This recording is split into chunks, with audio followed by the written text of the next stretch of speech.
না, অবশ্যই এটা আইডিয়াল প্রিপারেশন না, তারপরেও চেষ্টা করেছিল। ওয়েস্ট ইন্ডিজ না করে দিয়েছে, আমরা শেষ মুহূর্তে কোয়ালিফাই করেছি। তারপরেও যে প্রিপারেশনটা হয়েছে, এবং আজকে গিয়ে আমি নেটে ব্যাটিং দেখছিলাম, প্রতিযোগিতামূলক ক্রিকেট খেলার জন্য তারা রেডি এবং তারা ভালো করবে। আর আমাদের 15 বা 17-এর ছেলেমেয়েরাও তো ধরেন, যদি ওই হিসাবে দেখেন, they are quite strong opponent. Umpiring ডিপার্টমেন্টটা ছিল সব থেকে অবহেলিত না, সব থেকে ক্রিটিসাইজড একটা ছিল। এখন সেই জায়গা থেকে আমাদের মেয়েরা বিশ্বকাপ করতে যাচ্ছে, আমাদের এলিট আম্পায়ার হয়েছে, আমাদের আম্পায়ারিংয়ের মান অনেক বেড়ে গিয়েছে। আমাদের ম্যাচ রেফারি আইসিসির ইভেন্ট করে। এটা আমি ব্যক্তিগতভাবে আমি মনে করি যে এটা আমি দুইটা অর্গানাইজেশনে কাজ করে এসেছি। যেন আইসিসিতে যখন ছিলাম তখন আমাদের ম্যাচ রেফারি বা আমাদের আম্পায়ার যখন আম্পায়ারিং করতো, আমি কখনো কোনো নেগেটিভ কোনো কমেন্ট শুনিনি, এবং তারা সবসময় ভালো কাজ করেছে আন্তর্জাতিকভাবে। এবং জেসি দেখেন প্রথম মেয়ে বিশ্বকাপে যাচ্ছে, এবং এই যে সাহসী পদক্ষেপ, এই যে একটা আমাদের ইনফ্যাক্ট আমাদের আম্পায়ারিং ডিপার্টমেন্টটা এখন আরেকটা লেভেলে চলে গিয়েছে। এখন এখান থেকে আমরা হয়তো দেখবেন ভবিষ্যতে আরও একটা দুইটা এলিট আম্পায়ারও হয়ে যেতে পারে এখান থেকে। এবং আমি বলবো ওভারঅল আম্পায়ারিং ডিপার্টমেন্টটা খুব সংগঠিতভাবে এবং সুশৃঙ্খলভাবে এগিয়ে চলেছে, এবং আমরা খুব আশাবাদী এই গ্রুপটা নিয়ে।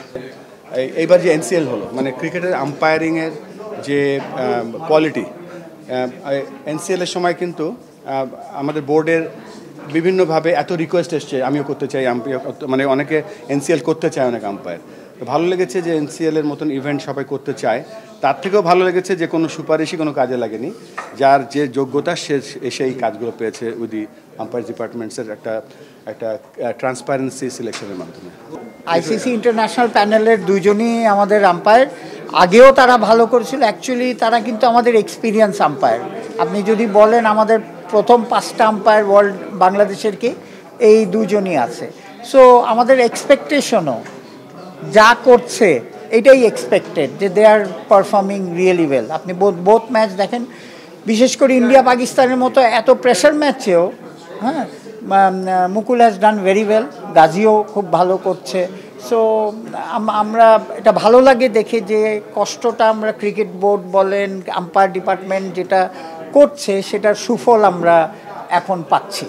আমাদের প্রেসিডেন্টের নেতৃত্বে দেখেন আমরা সাইমন টাফেলের মতো লোক এনেছি। কেন? এ সারা দুনিয়াতে গিয়ে কিন্তু ট্রেনিং দেয় যাতে এরা নেক্সট লেভেলে যেতে পারে।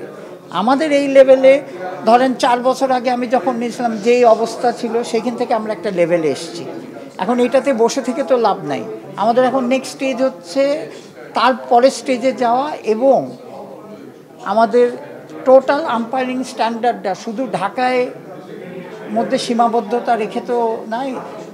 মানে আমাদের আমিনুল ইসলাম বুলবুল সাহেবের যেই প্যাশন রিগার্ডিং সারা দেশে ছড়িয়ে যাবে, সেম ওয়েতে আমরাও কিন্তু কাজ করছি যে আম্পায়ারিংটা হিসাবে মানুষ কেরিয়ার হিসাবে নিতে পারে, অ্যান্ড সারা বাংলাদেশে যাতে আমি রাজশাহীতে হলে আর আমার ঢাকার থেকে আম্পায়ার পাঠাতে না হয়, সেই পাইপলাইন হিসাবে কাজ করছি আমরা।